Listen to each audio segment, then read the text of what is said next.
Our second reading this morning comes from Luke's Gospel in the 8th chapter, beginning with verse 26 through 39. Then they arrived at the country of the Gerasenes, which is opposite Galilee. As he stepped out on land, a man of the city who had demons met him. For a long time he had worn no clothes, and he did not live in a house, but in the tombs. When he saw Jesus, he fell down before him and shouted at the top of his voice, "What have you to do with me, Jesus, Son of the Most High God? I beg you, do not torment me." For Jesus had commanded the unclean spirit to come out of the man. For many times it had seized him. He was kept under guard and bound with chains and shackles, but he would break the bonds and be driven by the demon into the wilds. Jesus then asked him, "What is your name?" He said, "Legion," for many demons had entered him. They begged him not to order them to go back into the abyss. Now there on the hillside a large herd of swine was feeding, and the demons begged Jesus to let them enter these. So he gave them permission. Then the demons came out of the man and entered the swine, and the herd rushed down the steep bank into the lake and was drowned. When the swineherd saw what had happened, they ran off and told it in the city and in the country. Then people came out to see what had happened, and when they came to Jesus, they found the man from whom the demons had gone sitting at the feet of Jesus, clothed and in his right mind, and they were afraid. Those who had seen it told them how the one who had been possessed by demons had been healed. Then all the people of the surrounding country of the Gerasenes asked Jesus to leave them, for they were seized with great fear. So he got into the boat and returned. The man from whom the demons had gone begged that he might be with him, but Jesus sent him away, saying, "Return to your home and declare how much God has done for you." So he went away, proclaiming throughout the city how much Jesus had done for him. The grass withers, the flower fades, but the word of our God will stand forever. Amen. Required teacher voice. One attribute that teachers have is their teacher voice. It is a voice that can be loud enough to be heard over a classroom of 30 noisy first graders, or whatever grade level one is teaching. Certainly one needs a teacher voice to let the students know who is the boss in the classroom. But once you've developed your teaching voice, sometimes it's hard to turn it off. I remember one time coming home from school when I was teaching and sitting around the dinner table with family. The dinner conversation began, and my sister said, "Martha, you're not in the classroom. Can you please not shout?" I didn't think I was shouting. I thought I was just talking normal. But after leaving education, it did take some time for me to let go of my teacher voice, but I can still bring it out if I have to. I thought about that teacher voice after reading this text, especially after reading that last verse. You know, during Jesus' day, communication was simply by word of mouth.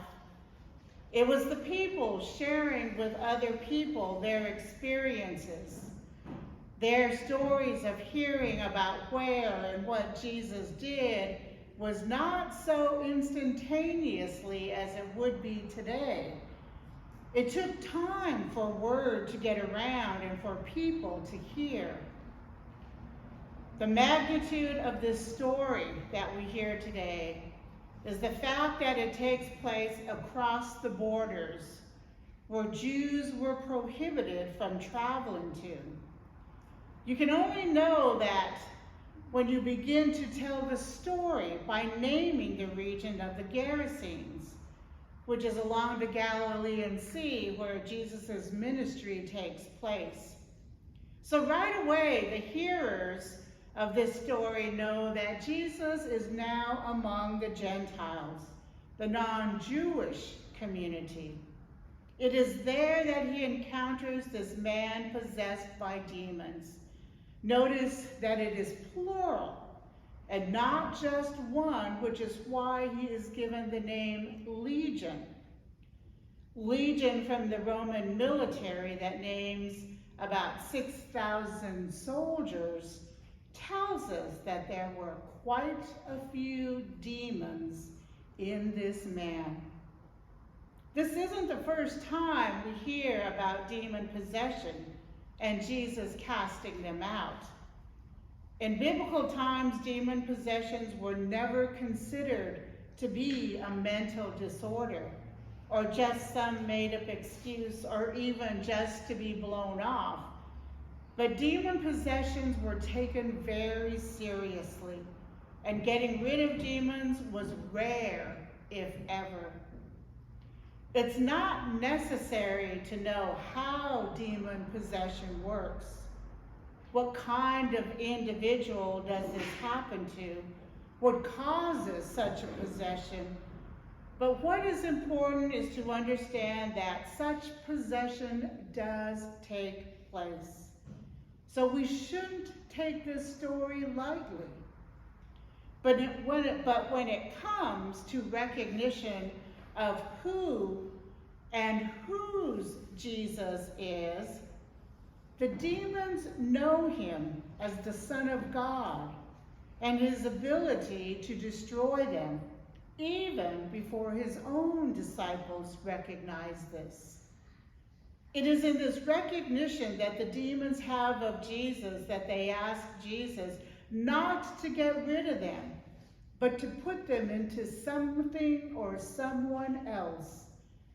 The demons are fearful of Jesus, and I mean they are scared, frightened by what he can do to them. And that is that Jesus can make those demons non-existent. But that's not what they want. So they beg for their existence. They do want to survive. And so they ask Jesus, let them leave this man, but allow them to enter the pigs that are nearby. And Jesus allows it. What the demons did not know is that the pigs would then run down the hill and drown in the lake. No more demons. Now, you've got the reactions from those involved. The swineherds, those who owned the pigs, the crowd that gathered, and the man. I imagine that the owners of the pigs were not happy campers. They just lost their livelihood. I'm sure it took time to build up this herd. Maybe they were getting ready to take them to market, but instead their entire herd was killed. All because of this man named Jesus who came to their region. Maybe they heard about him, how he helps people, but that was not their case. In fact, as far as they were concerned, he hurt them economically. Now, how are they to provide for their families? How can they believe in this man named Jesus when he destroyed everything they owned? And yet they are the ones who run back to the city to tell the people what has happened. And when the people heard this, they run out to the country to see if what they heard was true. What they find is this man, whom everyone knew was possessed, sitting at the feet of Jesus, just like a disciple.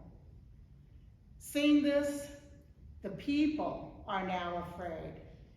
And when they realize that the man with demons has been healed, the whole area becomes fearful of Jesus. Notice that this time it really is fear, the frightening kind and not the reverent kind, that is driving the people to tell Jesus to leave. They are scared of his powers and what he can do. If he did this to demons, what might he do to us?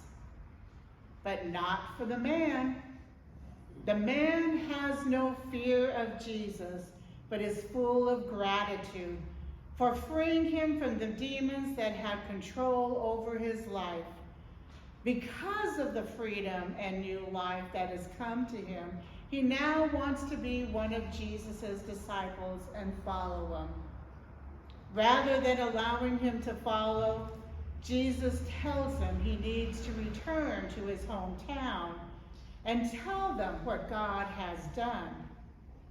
The man's response is to now to serve as an evangelist, to tell the good news of God at work in his life to those who now fear Jesus.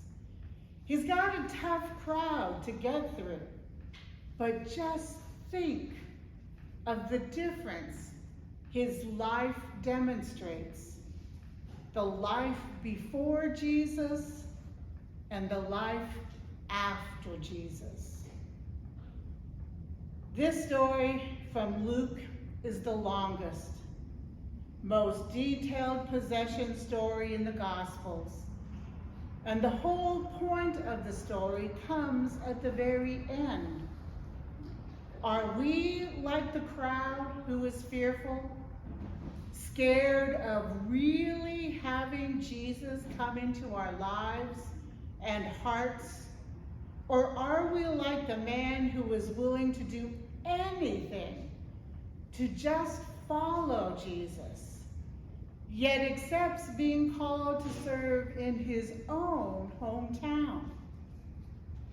Response is very much a part of being that disciple of Jesus. Some might call it response, some might call it service, but whatever it is a direct reaction to our faith in what God has done for us. To not respond, to not serve, to not offer ourselves is not to have faith that God is at work in our lives. It is an amazing story of healing, the restoring of this man's life into the community that once had him outcast, shackled, and chained. But through the power of Jesus, this man's life, he is now free to live a life of gratitude, giving thanks to God for what God has done for him through Jesus Christ. May we ever be mindful that our lives are not our own, that they are a reflection of our Creator, our Redeemer, and our Sustainer. And may we use our own teacher voice to loudly express the gratitude for what God has done for us. Amen. For those